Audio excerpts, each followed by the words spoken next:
kasih pemirsa, Anda masih bersama saya di Sihat seputar informasi kesehatan. Dan tema kita hari ini adalah kesehatan gigi dan mulut.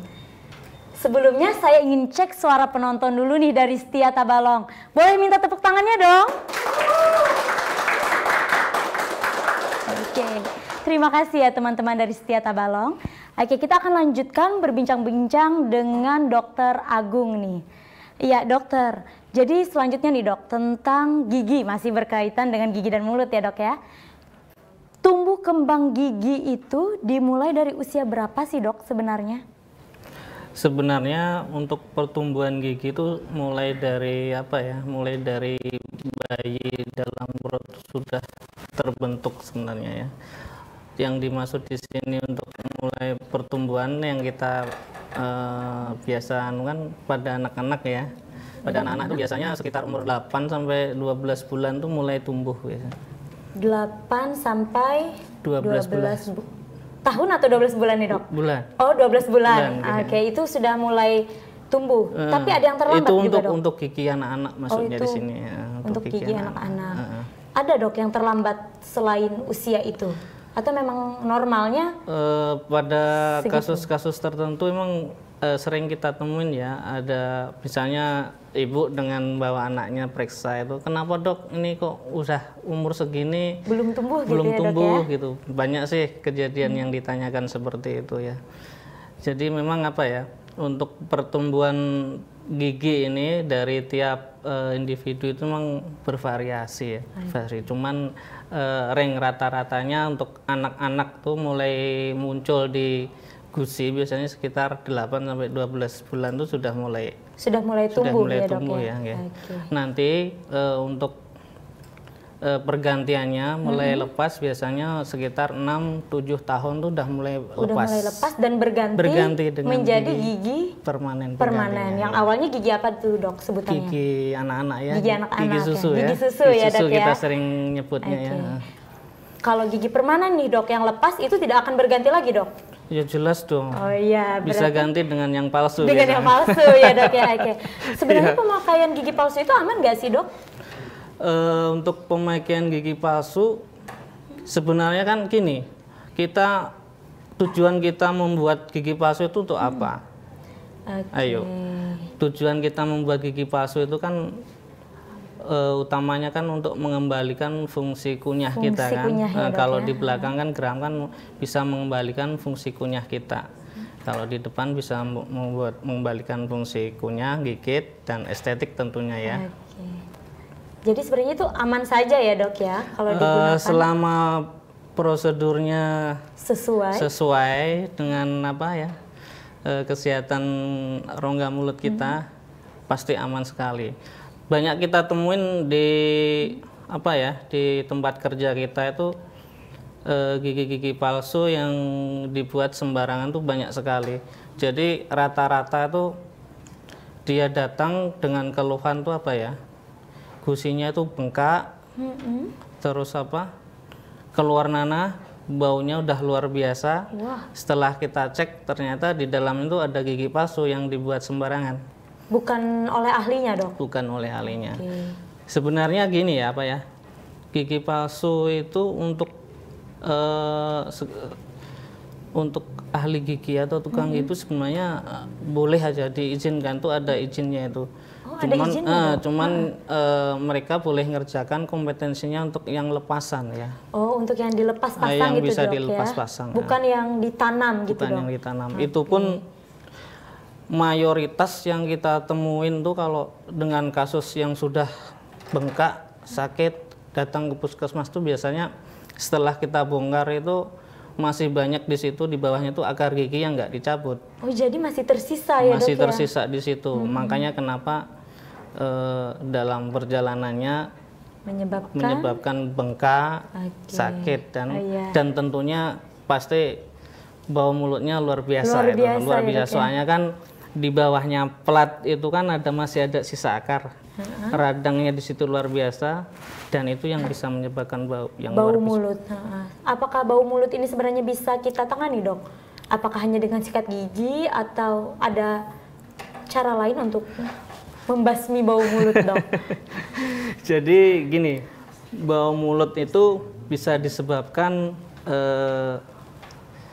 dari lokal maupun dalam internal tubuh kita ya. Kalau lokalis itu biasanya di sekitar rongga mulut kita, di dalam rongga mulut kita itu biasanya di situ banyak lubang gigi, banyak lubang gigi, terus ada karang giginya. Ada karang ya, dok. Itu juga menyebabkan bau mulut, pasti. Dok? Terus yang tadi itu akar gigi.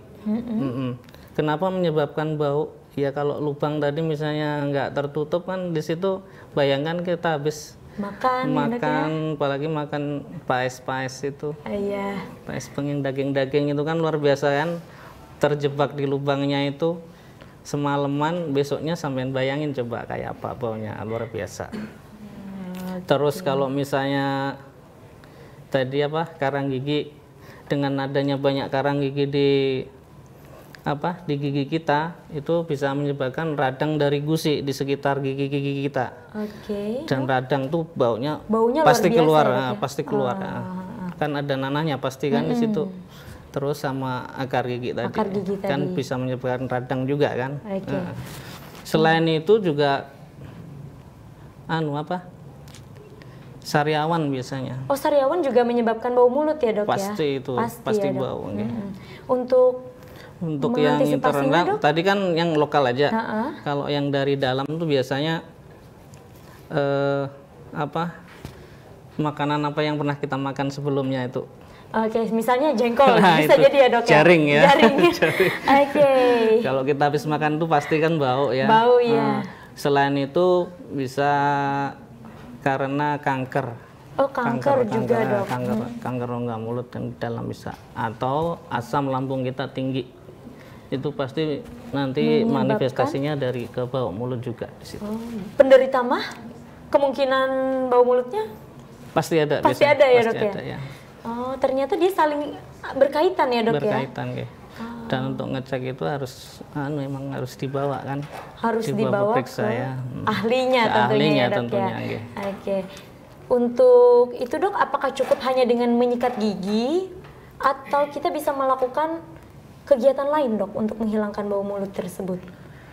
Untuk yang yang lokal tadi kan, yang di rongga mulut kita ya, kalau ada lubang harus kita tambalin. Kalau ada sisa akar harus dicabuti. Kalau ada karang gigi harus dibersihkan, harus dibersihkan ya, tentunya ya. Kalau itu semua udah kerjakan, ya insya Allah nggak akan ada lagi, kecuali yang dari dalam tadi ya, dok ya. Selain itu kan juga bisa pakai yang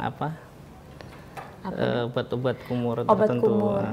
Tapi itu aman, dok, kita gunakan obat kumur? Obat kumur aman aja kita gunakan selama sesuai aturannya ya. Sesuai dengan petunjuknya ya, dok ya, anjurannya ya. Terus, dok, yang sekarang lagi booming di kalangan anak muda atau remaja-remaja itu kayaknya veneer gigi ya, dok ya. Itu gimana sih, dok, dalam pandangan kedokteran, apakah diperbolehkan atau sebenarnya malah ada efek sampingnya, dok? Jadi pertama kali kenapa ada veneer itu, sebenarnya veneer itu sebenarnya kan lapisan untuk mengganti email gigi kita kan. Email gigi kita itu kan sangat tipis kan di situ. Dulu awalnya emang untuk menutupi email kita yang berubah warna karena pengaruh obat antibiotik. Jadi kalau pengaruh antibiotik itu kan tidak bisa di bleaching, diputihkan kan tidak bisa. Jadi untuk menutupi pewarnaan gigi itu kita tutup dengan veneer itu tadi. Tapi aman, dok?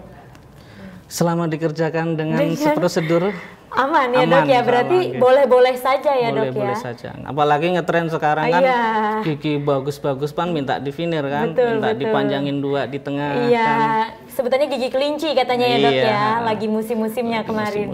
Iya, terus yang lagi musim tren deh gitu, dok, behel ya, dok ya. Sebenarnya, nah, dok, untuk yang menggunakan behel kan biasanya itu orang-orang yang mungkin giginya gingsul mungkin, dok ya. Tapi kalau giginya nggak kenapa-kenapa gitu, dok, dikasih behel, jadi gimana, dok? Gini ya, Pak ya, untuk perawatan behel memang sangat booming ya. Jadi di mana-mana semua orang bisa masang ya di sini. Sebenarnya tujuan untuk bracket dibikin itu sebenarnya dulu hanya untuk apa? Untuk merapikan kondisi gigi kita yang berjejal, yang berantakan ya. Selain itu dengan gigi yang nantinya rapi tentunya akan apa? Merubah profil wajah kita, itu bisa. Itu jadi akan merubah dong? Merubah otomatis. Kalau nggak merubah coba kalau misalnya yang biasanya tongos terus dipakai bracket, jadi masukkan kan, jadi nggak tongos kan, yang berubah kan profil cabi gitu. Mungkin dok jadi tirus gitu ya dok ya? Bisa juga? Bisa juga itu ya. Iya. Cuman sebenarnya saya sendiri sebenarnya kalau untuk pasang bracket tuh sebenarnya agak anu juga ya, apa ya, sebenarnya soalnya gini apa, ibarat kita tuh pasang bracket tuh memasang ranjau di mulut orang ya, di mulut orang. Jadi kita punya tanggung jawab tuh sekitar 1-2 tahun untuk menjaga bracketnya itu bekerja baik di rongga mulut. Kalau yang kita lihat selama ini rata-rata kan hanya untuk apa? Hanya untuk gaya-gayaan aja ya, gaya-gayaannya betul. anak-anak sekarang tuh untuk gaya-gayaan aja. Padahal sebenarnya bukan itu ya dok ya tujuannya. Sebenarnya bukan itu tujuannya sih. Sebenarnya dengan memasang bracket tuh sebenarnya kita memasang ranjau di rongga mulut kita itu sebenarnya. Kalau nggak ya, dok, ya? Kalau nggak dikerjakan dengan benar ya, betul. Ya nantinya gigi kita malah jadi berantakan. Betul. Malah berbahaya juga buat diri kita ya dok ya. Malah berbahaya ya. Iya, oke. Baik dok, kalau begitu informasinya disimpan lagi karena kita akan break. Baiklah pemirsa, jangan kemana-mana, tetap di Sihat seputar informasi kesehatan.